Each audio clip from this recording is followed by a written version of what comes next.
আসসালামু আলাইকুম, কি অবস্থা সবার, কেমন আছেন?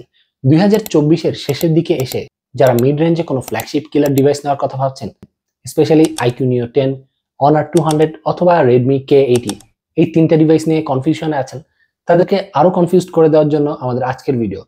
আজকের ভিডিওতে কথা বলবো আইকিউ নিও 9s Pro Plus নিয়ে।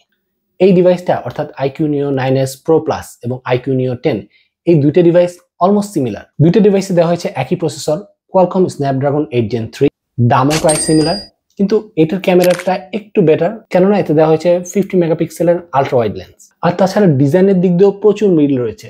তো স্বাভাবিকভাবে অনেকেই কিন্তু একটু কনফিউজড হয়ে গেছেন, আইকিউ নিও 10 নেবেন নাকি আইকিউ নিও 9s Pro Plus, যেটা কিনা একটু পুরানো মডেল, এই ডিভাইসটা নেবেন। সো আজকের ভিডিওতে মূলত এই ডিভাইসটার ফুল রিভিউ থাকবে, পাশাপাশি আইকিউ নিও 10 এর সাথেও একটু হালকা পাতলা কম্পারিজন করব এবং ভিডিও শেষে একটা কনক্রিট ডিসিশন নিতে পারবেন যে এই ডিভাইসটা নেওয়া আপনার জন্য ঠিক হবে নাকি আইকিউ নিও 10 সেটা নেওয়া ঠিক হবে।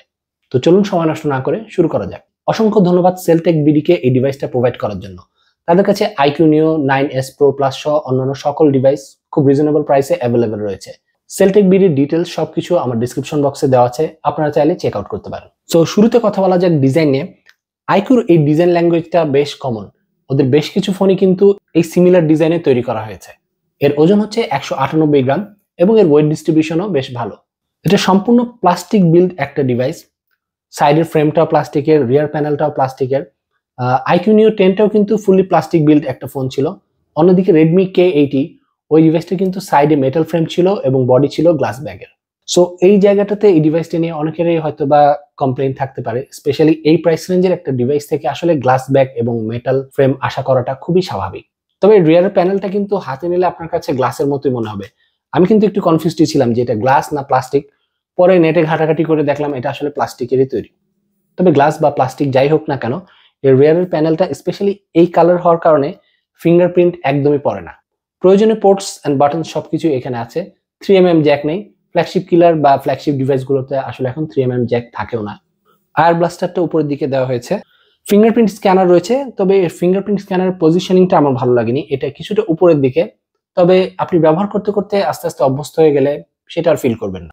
আর হ্যাঁ, এটা কিন্তু আল্ট্রাসনিক ফিঙ্গারপ্রিন্ট স্ক্যানার, অর্থাৎ আপনার হাত যদি ভেজা বা ঘামা থাকেও সেক্ষেত্রেও এই ফিঙ্গারপ্রিন্ট স্ক্যানার খুব স্মুথলি কাজ করবে।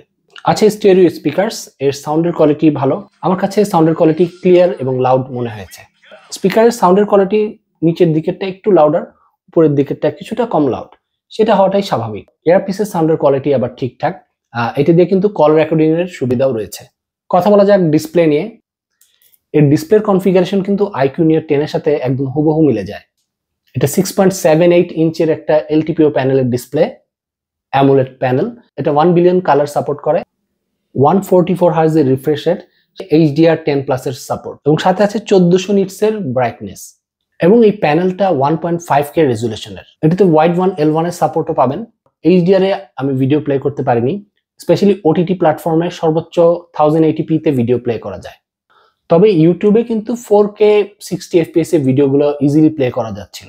তাছাড়া এই ডিসপ্লের কালার রিপ্রোডাকশন ভালো, এর চিন এবং বেজেল খুব স্লিম এবং ন্যারো, এবং সাইডে সব দিকে কিন্তু সিমেট্রিক্যাল। তবে লোয়ার চিনটা একটু মোটা মনে হতে পারে, স্পেশালি উপরের দিকে বা সাইডের চিনগুলোর সাথে যদি আপনি খুব কেয়ারফুলি খেয়াল করেন তখন এটা আপনার চোখে পড়বে, আদারওয়াইজ এটা আপনি হয়তো বা খেয়ালই করবেন না। উপরের সেলফি পাঞ্চ হোল কাটআউটটা এই টাইপের ফোনের কাটআউট হিসেবে একটু বড় মনে হয়েছে আমার কাছে, স্পেশালি এরকম চমৎকার একটা ডিসপ্লের পাঞ্চ হোল কাটআউটটা এত বড় রাখার আমি কোনো যুক্তি দেখছি না। টাচ রেসপন্স খুবই ভালো, আর মিডিয়া কনজাম্পশনের জন্য এই ডিসপ্লেটা তো খুবই ভালো মনে হয়েছে আমার কাছে। ওকে, সো ডিসপ্লে নিয়ে তো অনেক আলাপ হলো। আপনাদের অনেকের মনে হয়তো বা প্রশ্ন আসতে পারে যে ফ্রন্টে কি ধরনের গ্লাস প্রোটেকশন দেওয়া হয়েছে।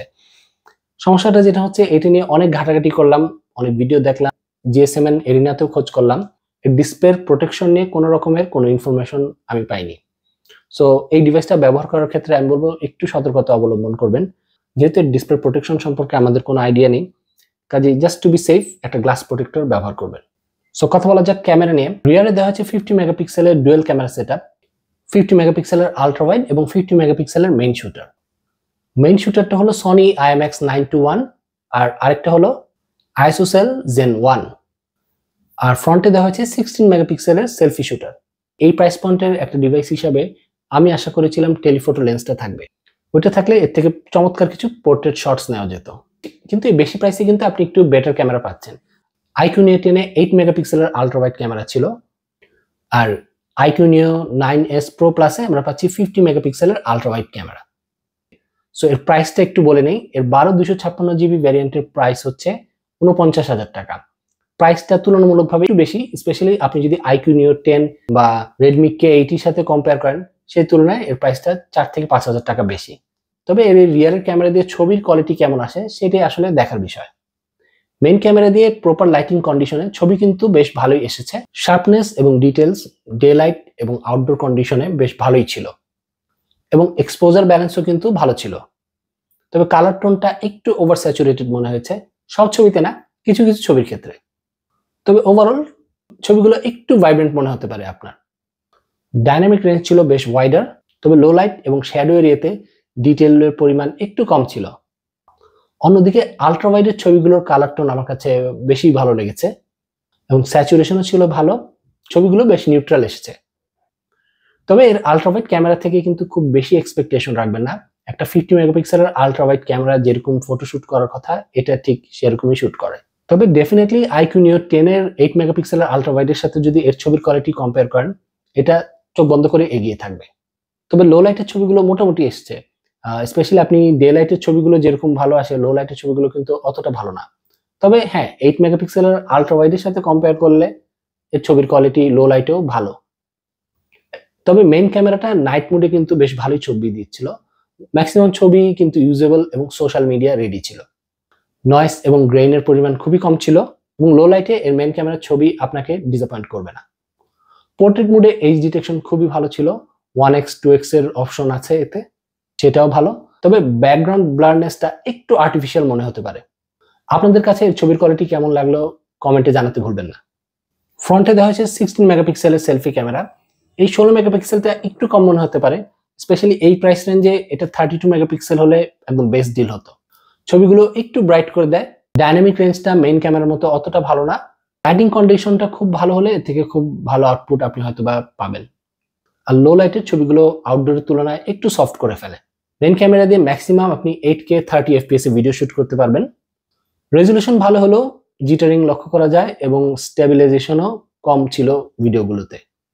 অন্যদিকে 4K 30 FPS এ ভিডিও শুট করলে ভিডিওগুলো বেশ ভালোই স্টেবল আসবে, কিন্তু তারপরেও একটু একটু জিটারিং লক্ষ্য করা যায়।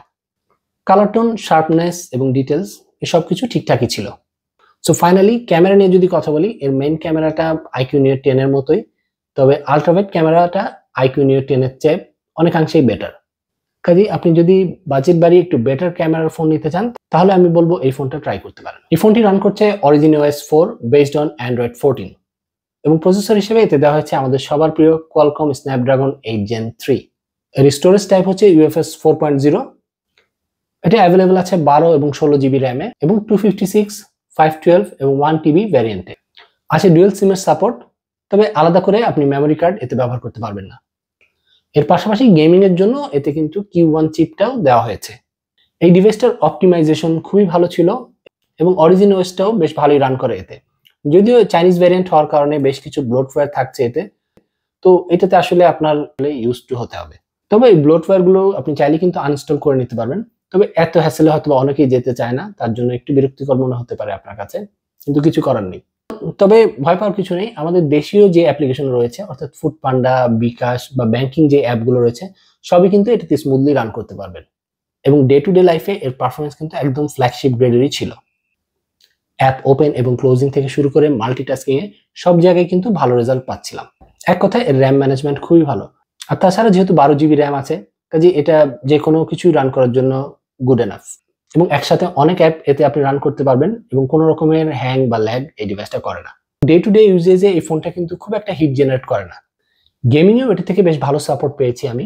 স্মুথ এক্সট্রিমে আমরা গেমগুলো প্লে করেছিলাম 90 FPS এ, এবং সেই ক্ষেত্রেও এই স্মার্টফোনটি কিন্তু একদম স্টেবল একটা পারফরমেন্স দিয়েছে। ইভেন লং রানও গ্রাফিক্স লোডিং বা ম্যাপ লোডিং এর ক্ষেত্রে কিন্তু খুব একটা সময় নেয়নি, এবং কোনো রকম কোনো ল্যাগের দেখা আপনি এই ডিভাইসটা থেকে পাবেন না। তবে রেগুলার গেমিং এর সময় ডিভাইসটা একটু গরম হয়, এবং ফানি থিং হচ্ছে রিয়ার প্যানেলের চেয়ে ফ্রন্ট প্যানেলটা একটু বেশি গরম হয় মনে হয়েছে আমার কাছে। তবে এটা খুব দ্রুতই ঠান্ডা হয়ে যায়, ভ্যাপর কুলিং চেম্বার থাকার কারণে এটা ঠান্ডা হতেও বেশি একটা সময় লাগে না। সো এক কথায় গেমিং এর জন্য কোনো ডিভাইস খুঁজে থাকলে এই ডিভাইসটা আপনি নির্দ্বিধায় চয়েস করতে পারেন। সো পারফরমেন্স নিয়ে এই ডিভাইসটাতে আপনার কোনো রকমের কোনো কমপ্লেন থাকবে না আশা করছি। কথা বলা যাক ব্যাটারি ব্যাকআপ নিয়ে। এতে দেওয়া হচ্ছে 5500 মিলি অ্যাম্পারের ব্যাটারি এবং বক্সের ভেতরে আমরা পাচ্ছি একটা 120 ওয়াটের চার্জার। নিও 10 এ কিন্তু একটু বড় ব্যাটারি দেওয়া হয়েছে, এটা 6000 mAh এবং সেটা কিন্তু সিলিকন কার্বনের ব্যাটারি ছিল। তবে এটার ব্যাটারি ব্যাকআপও কিন্তু খারাপ না। স্ক্রিন অন টাইম আমি পেয়েছিলাম 7 আওয়ার্সের মতো, যেটা আমার কাছে ওকে মনে হয়েছে। এবং আপনি যদি লাইট ইউজার হয়ে থাকেন ব্যাটারি ব্যাকআপ আরো বেটার পাবেন। সো এই ডিভাইসটা দিয়ে একদিনের ব্যাটারি ব্যাকআপ আপনি ইজিলি পেয়ে যাবেন। তাছাড়া অন্যান্য connectivity, Bluetooth, wifi, network reception এসব কিছুতে কিন্তু কোনো রকমের কোনো প্রবলেম আমি ফেস করিনি, আমার কাছে ঠিকঠাকই মনে হয়েছে। সো ভিডিওর একদম শেষে এই ডিভাইসটার কথা যদি বলি, নিও 10 এর চেয়ে এই ডিভাইসটা আলট্রাওয়াইড ক্যামেরার দিকে বেশ ভালো এগিয়েছে। তবে অন্যান্য দিকে নিও 10টা কিছুটা এগিয়ে, ওটার প্রাইসও কিন্তু এটার চেয়ে কিছুটা কম। ব্যাটারি ব্যাকআপও আইকিউ নিও 10 এরটা ভালো এটার চেয়ে। তাছাড়া ওইটা লেটেস্ট ডিভাইস, এটা কিছুটা আগের ডিভাইস। তবে আপনার কাছে যদি আলট্রাওয়াইড ক্যামেরাটা খুবই ইম্পর্টেন্ট হয়ে থাকে তাহলে এই ডিভাইসটা আপনি চয়েস করতে পারেন। সো আইকিউ নিও 9s Pro Plus এই ছিল আমার ভিডিওটা ভালো লাগলে অবশ্যই লাইক এবং শেয়ার করবেন। চ্যানেলটিতে নতুন হয়ে থাকলে প্লিজ ডু সাবস্ক্রাইব। সো আজকের মতো বিদায় নিচ্ছি, দেখা হচ্ছে নেক্সট কোনো ভিডিওতে। সবাই ভালো থাকবেন, সুস্থ থাকবেন।